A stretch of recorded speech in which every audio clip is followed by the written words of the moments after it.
5 picks in 60 seconds. In this video, I have 5 NFL plays for Sunday, week 13. After each of them, I have 60 seconds to try to convince you guys to put your hard-earned money on each of the plays. It's a fun, fast-paced video, man. We're going to dive into it and hopefully deliver you guys a bunch of winners. If you are new, my name's Austin from Calling Our Shot. I appreciate you for tuning in. This is one of 3 NFL videos. The most important one, I would argue, is this one. Second most important, though, we posted earlier on Saturday, includes two unit plays. So my best props of the weekend are in that video. I still love all the plays in this one, so stay tuned for them, but I encourage you to go check that video out after you're done watching this one. I'll link it at the end of the video and in the pinned comment. My last note before we dive into things is that sleeper, you guys know we love them. Still, right now, if you sign up using my code COS, you'll get this Josh Allen free square for him to get 1 yard, but more important than that, you'll also get a match on your first deposit, dollar for dollar, up to $1,500. Take advantage of that. Code COS or the link in the description. At the end of this video, I'm putting all the 5 picks we talk about together into a little slip, and if it turns $25 and over $250, we give away $100 if we sweep the board. Let's try to do that, and we're to dive into the first play of the week.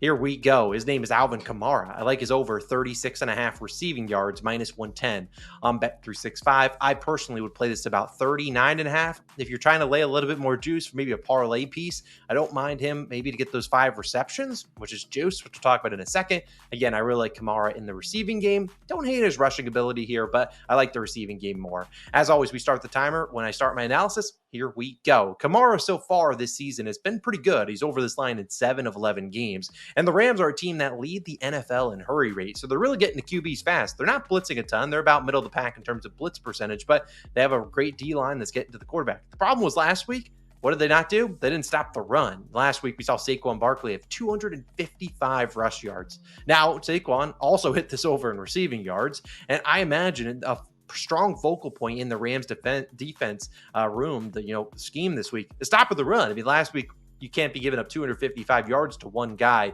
I expect them to be a little bit better this week. And by stopping the run, forcing the Saints into some second and longs, and getting to the quarterback, Derek Carr, is going to be dumping it off to Alvin Kamara. We've seen Kamara's receptions line, like I said, 4.5 juice to -150. He's over this line in 20 of his last 30 when he gets 4 or more receptions. That's not even 5 cashing that line. We've seen a bunch of other guys have big receiving games against the Rams this season. I think Alvin Kamara is the next one. So give me his over in receiving yards, 36.5. I'd play it at 39.5. The Saints really don't have anyone else to throw it to.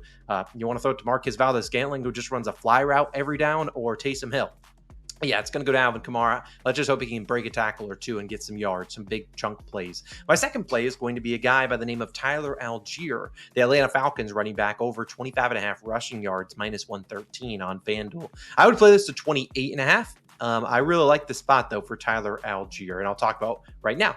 In the game before their bye week 2 weeks ago against the Broncos, Algier didn't receive a single carry. He only played 4 snaps. I think it was largely due to a quad injury he picked up the week prior. But I anticipate after basically not playing that game and then having a full bye week, he should be coming in here full steam, 100% healthy. And we've seen since week 2, Algier is over this line in 7 of 9 games.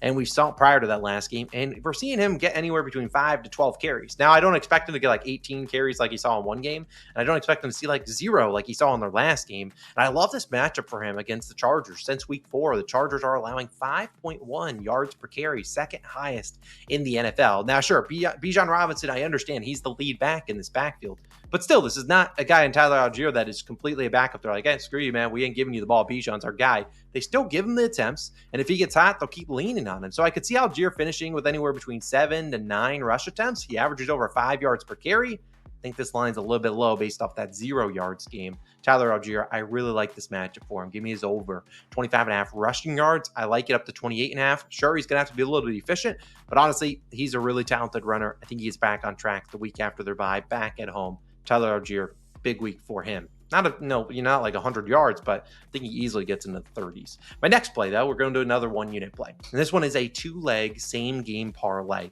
And that would be Najee Harris of the Pittsburgh Steelers for 40 rush yards and his teammate Jaylen Warren for 25 rush yards, -119 on FanDuel. Now, it might seem contradictory to bet 2 running backs on the same team needing rush yards because obviously they can't cash at the same time. However, I anticipate this Steelers offense leaning on the ground game in this big AFC North battle between the Bengals, who are obviously in must-win mode, but just because you're wanting to win doesn't mean you guarantee it. Let's talk to these two fellas, though.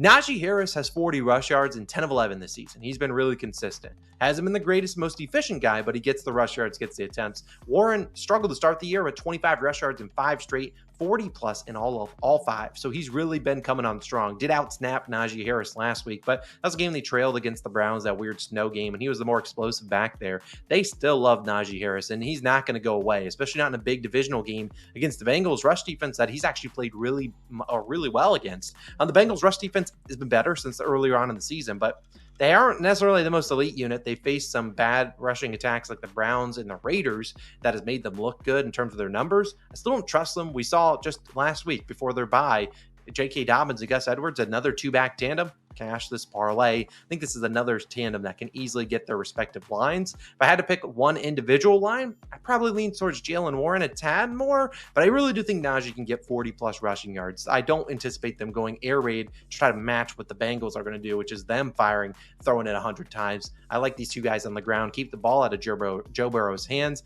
I like Najee Harris for 40, Jalen Warren for 25, minus 119. I'll throw 1 unit on that, just like threw 1 unit on Kamara and 1 unit on Tyler Algier. Now, my final 2 plays of this video are both going to be half unit plays. As I said, if you don't know what a half unit is just a standard bankroll management term. 1 unit typically equals 1, maybe 2% of your bankroll. So when we have 2 unit plays, it's obviously double that. You can find 2 2-unit plays earlier in the Saturday early morning, early afternoon video, which I'll link down below. These are 2 half-unit plays. I don't understand why. One of them is a kicker prop. One is a interception prop. We'll start with the interception prop. That is CJ Stroud under 0.5 interceptions, minus 120 on FanDuel. Now the question here is, Austin, why are we only playing this for a half unit? Do you not like it for a full unit? I do. I almost did make it a full unit play. I do like it, but it is an interception prop and it is an under. Obviously, a lot has to go right for CJ Stroud. He can't make a single mistake. He can't have a wide receiver drop a ball and get it tipped into another guy's hands. It has to be pretty good. And that's why I like sticking a half unit, because there is a lot of variance on interception props. But here's why I like it. You could play it for a full unit if you want to. Now, this season, Stroud has 9 interceptions. Obviously, a step back from his rookie season. He's under this line in split half games. 6 games with an interception, 6 games without one. He has thrown a pick in 3 straight. So law of regression says, hey, maybe he's due to not throw one, or maybe he's just washed and he's going to throw a interception for the rest of his career every single game. But he's also faced some tough matches. We're talking about the Lions, who are near the league in interceptions. Cowboys, who have been coming on, getting their secondary stronger. Titans don't have a ton of interceptions on the season, but do have talent on that roster. This is a tough one because the Jaguars secondary has not been good. And we've seen Stroud play pretty well against them in 3 career matchups for Jacksonville. No interceptions, 6 pass touchdowns, 106 pass attempts, so averaging over 30 plus pass attempts per game, still not throwing a pick. And the Jaguars just have struggled to get their hands on the ball in terms of the defense. Only 3 quarterbacks have thrown an interception versus Jacksonville this year. Sam Darnold threw 3, and then Jordan Love and Caleb Williams each threw 1. The other 9 QBs all went under this line. My last note, I'll end my timer. Jacksonville second lowest in pressure rate, the lowest in blitz percentage. So they're not getting to quarterbacks. And when you're not getting to quarterbacks, you don't see Stroud having to force a read. If the guy's not open, he'll just stand in the pocket. I think he'll be able to stand in the pocket all day long against the Jaguars. And if you can't find a guy open, he'll either scramble or throw it away. Simple as that. So I really like CJ Stroud under in interceptions, just a half unit play, because again, it is an interception prop. They can be a little bit volatile, but I really like that one. I almost made it a 1 unit play, but I'm just not going to do that. I'll stay at a half unit. That's where I feel safe. That's where I feel like it deserves to be. My final play in this video, before we talk about the sleeper entry, will be a kicker prop. And it is going to be a guy on the name of Jake Elliott of the Philadelphia Eagles, over 6.5 kicking points, minus 115 on FanDuel. If you've never bet a kicking points line, it is very similar to a field goal prop. However, there's a couple different ways Jake Elliott can cash this prop. He doesn't have to make tons of field goals. Now, the most likely outcome is him to make 2 field goals and him to kick an extra point. That's 7 kicking points. Each field goal is 3. He could also kick 1 field goal, make 4 extra points. He could kick 7 extra points, which is unlikely. He could kick 3 field goals. So there's a bunch of different outcomes here, and I like all the opportunities in this game against the Ravens, a big one.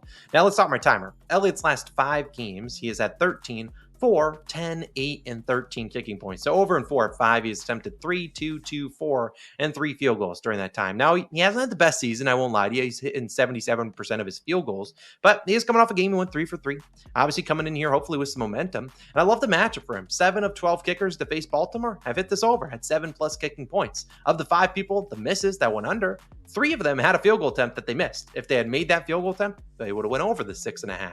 So look, I like Elliott here. I think this is an improving Baltimore defense, especially in the red zone. I expect them to be better. We've seen them hold Chris Boswell to 6 field goals, Cameron Dicker to 3. I think it's a good enough defense. It's one that's getting better and better. We think about the Eagles, their strength on offense is running the football. Well, running the football against the Eagles or against the Ravens is not the easiest thing. So I think they can get into the red zone, and that's maybe when the rush defense stifles this attack and forces Jalen Hurts to throw it.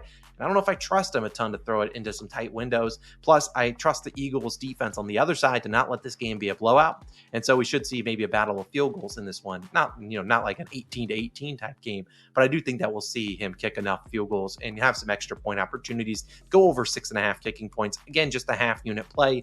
I historically haven't had the best track record on kicking props. I want to say we are 1-1 this season. That sounds about right. But either way, those are my 5 more props for you guys in this video. Hopefully you guys enjoyed. Finally, my last thing, sleeper. We put all 5 of the picks together. Now, technically, Najee Harris did not find his way into here. I like Jalen Warren a little bit more for 25 yards. I didn't feel like putting Najee Harris as well in there.